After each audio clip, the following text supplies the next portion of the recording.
अस्सलामुअलैकुम guys, welcome back to my channel. तो आज का सीन मैंने कुछ इस तरह का बनाया है कि मैं आपको यहाँ पे जॉब किस तरीके से सर्च कर सकते हैं और बिना जॉब करे, मतलब जॉबलेस अगर आप हैं तो किस तरीके से गवर्नमेंट से पैसे ले सकते हैं।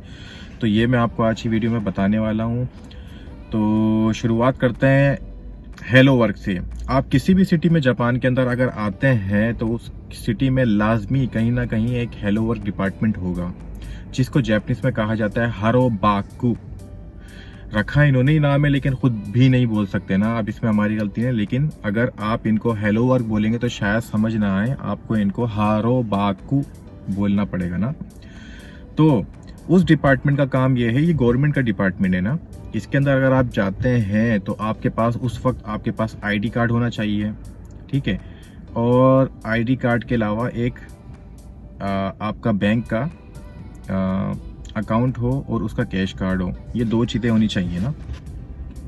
और जब आप वहाँ पे जाते हैं तो आप उनको बताते हैं कि आप जापान में न्यू हैं या पहले से रह रहे हैं, जो भी एक्सपर्ट है आप उनको बताते हैं। तो उसके बाद फिर ये है कि वो आपको फर्स्ट टाइम अगर आप जब जाते हैं उनके पास तो वो बोलते हैं कि आप अपनी एक सीवी बनाए ना, जो कि वो फ्री में बनाई जाती है। वहाँ पे वो आपको एक पेपर देंगे और बोलेंगे आप अपना जो है ना बायोडाटा इसके अंदर लिखो, अपनी हाइट से लेके अपनी एज, अपनी डेट ऑफ बर्थ और टेलीफोन नंबर, आपका एड्रेस जापान में और आपके एक्सपीरियंसेस जितने आपने काम किए हैं और आपकी क्वालिफिकेशन। तो उसके हिसाब से जब आप ये सब चीज़ें उन लोगों को दे देते हैं तो फिर लास्ट में वो पूछते हैं कि हाँ अब आप ये बताएं कि इस वक्त आप कौन सी जॉब चाहते हैं। क्योंकि अगर आपको सिर्फ वो इस चीज़ से बताएंगे कि आप किस तरीके से आप डिसाइड किया जा सकता है कि आप अच्छी जॉब ले सकते हैं, वो सिर्फ आपका जो है ना जापानीज लेवल बताएगा। आपका जापानीज लेवल जितना अच्छा होगा आपको उतनी ही अच्छी जॉब मिलेगी। मतलब आप जैसे कि हम उर्दू या हिंदी बोलते हैं, अगर इतनी ही अच्छी जापानीज बोल सकते हैं और लिख सकते हैं तो आप जापानीज की तरह ही जॉब कर सकते हैं ना, इसमें कोई शक नहीं है। तो वो चीज़ डिसाइड करती है कि आपको किस तरह की जॉब मिलेगी।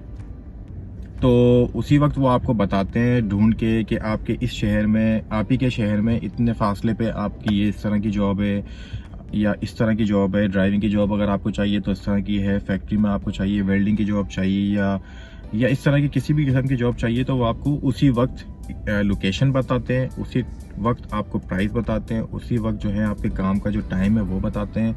अगर आप ओके करते हैं तो वो उसी वक्त आपको जो है वहाँ पे रेफ़र करते हैं और आपको आप ही के सामने कॉल करके उनको बताते हैं कि भाई इस तरीके से कोई मेरे पास आया है और आपके पास जॉब करने के लिए इंटरेस्टेड है। तो फिर आपसे वो डायरेक्ट इंटरव्यू के लिए टाइम सेट करवा देते हैं। तो अगर आप एक ही जॉब पे ओके नहीं करते हैं और आप बोलते हैं कि मुझे मुख्तलिफ जॉब बताओ, तो वो आपको मुख्तलिफ जॉब बताते हैं और फिर आप ये भी कह सकते हो कि मुझे सोचने का टाइम चाहिए। फिर आप सोच भी सकते हो और बाद में आप अपनी पसंद की जॉब को चूज़ करके आप वहाँ पे ज्वाइन कर सकते हो, ठीक है। ये तो हो गई बात एक, सही है।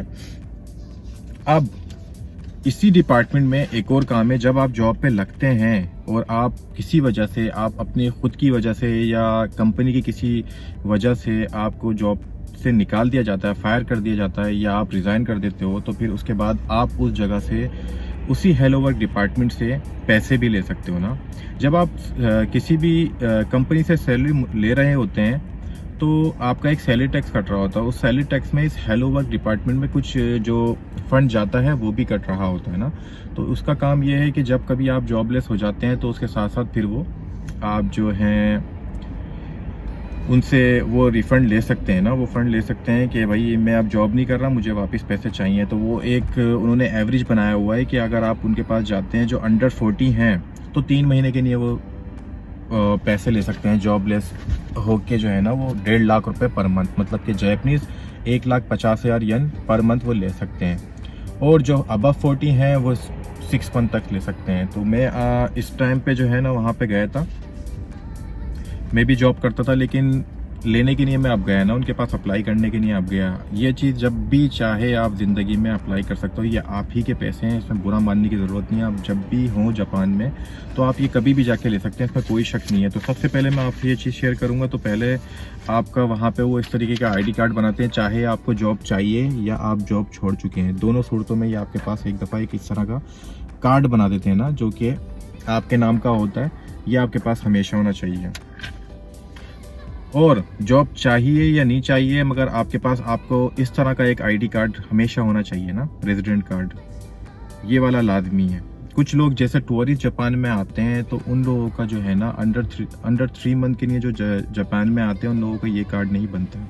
तो मतलब जिन लोगों को जॉब चाहिए या जिन लोगों को इस डिपार्टमेंट में जाना है जो कि हेलो वर्क में जॉब के लिए या ये पैसे लेने के लिए, तो ये कार्ड जिनका बना हुआ है वो जा सकते हैं। दूसरा फिर उसके बाद वो ये आपका कार्ड बनाएंगे, मतलब ये हेलो वर्क का कार्ड है जिसके अंदर आपका नाम है, आपके जॉब की टाइमिंग का है और आपका नंबर है, और इसके अलावा कुछ नहीं है।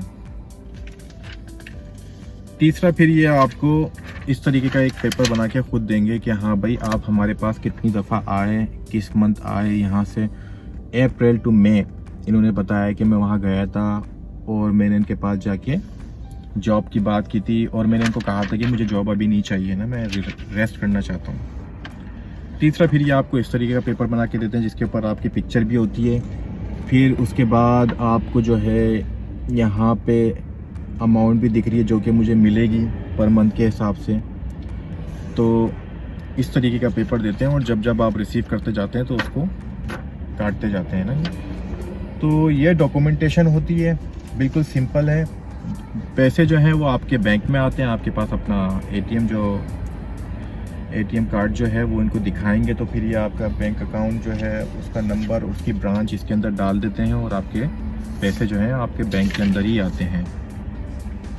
तो ये चीज़ थी जो मैं आपसे शेयर करना चाहता था। मैं आज ही वहाँ पे गया था, वहाँ की मैंने कुछ फोटेज भी थी जो आपको वीडियो में दिखा चुका हूँ मैं, कि किस तरीके से आप वहाँ पे जाके अपनी जॉब के बारे में मालूमात ले सकते हैं कि भाई मुझे इस तरीके की जॉब चाहिए, और आपको नहीं चाहिए, आप करना ही नहीं चाहते तो फिर आप इस तरीके से पैसे ले सकते हैं। और अगर आप चाहते हैं तो आपके लिए वो हमेशा बैठे हुए हैं कि आपको जॉब दे सकें आपके मतलब की। ठीक है, ये हर सिटी के अंदर होता है। दोबारा से बता देता हूँ, हर सिटी में हेलो वर्क के नाम से होता है, इसको हर कोई जानता है। जब भी आप जापान में आए तो इस डिपार्टमेंट में लाजमी जाएं। यहाँ पे आप अपने मतलब की जॉब सर्च कर सकते हैं, आप किसी और सिटी के बारे में भी सर्च कर सकते हैं। सिर्फ आपको एक अदद एड्रेस, एक अदद आपको आपका अपना फ़ोन नंबर और आईडी कार्ड, रेजिडेंट कार्ड, 3 चीज़ें चाहिए। आप इसके बाद जापान में कुछ भी कर सकते हैं। जो लोग मुझसे बार बार पूछते हैं कि जॉब किस तरह की मिलती हैं, क्या सर्च कर सकते हैं और कैसे सर्च कर सकते हैं, तो सबसे इजी वे मैंने आपको बता दिया है। और जॉब का मत पूछो किस तरह की जॉब होती है, जॉब हर तरह की है। जॉब आप खुद ही डिसाइड करोगे कि आपको कितनी अच्छी जैपनीज आती है। आप ऑफिस के अंदर भी बैठ सकते हो, जॉब करने वाली ऑफिस जॉब भी कर सकते हो, आप पुलिस में भी हो सकते हो, आप किसी भी डिपार्टमेंट में हो सकते हो। बस ये चीज़ डिसाइड करिए कि आपको जैपनीज कितनी आती है, आपकी क्वालिफिकेशन क्या है। ठीक है, आप क्वालिफिकेशन आपकी कितनी भी अच्छी हो आपकी कंट्री में और जैपनीज आपको नहीं आती है तो काम नहीं होगा ना। आपको जैपनीज भी आनी चाहिए तो ही बात बनेगी। थोड़ा सा मेहनत करना पड़ेगी आपको अगर जापान में सेटल होना है। सिर्फ लैंग्वेज सीखनी है, आपकी जितनी भी प्रीवियस जो भी क्वालिफिकेशन है वो आपकी यहाँ पे काम आ सकती है ना। ऐसा नहीं है, इस जापानीज लैंग्वेज कुछ इसी तरह का है, छोटा सा कोर्स है जैसे कि आइल्स वगैरह लोग बहुत ज़्यादा करते हैं पाकिस्तान में।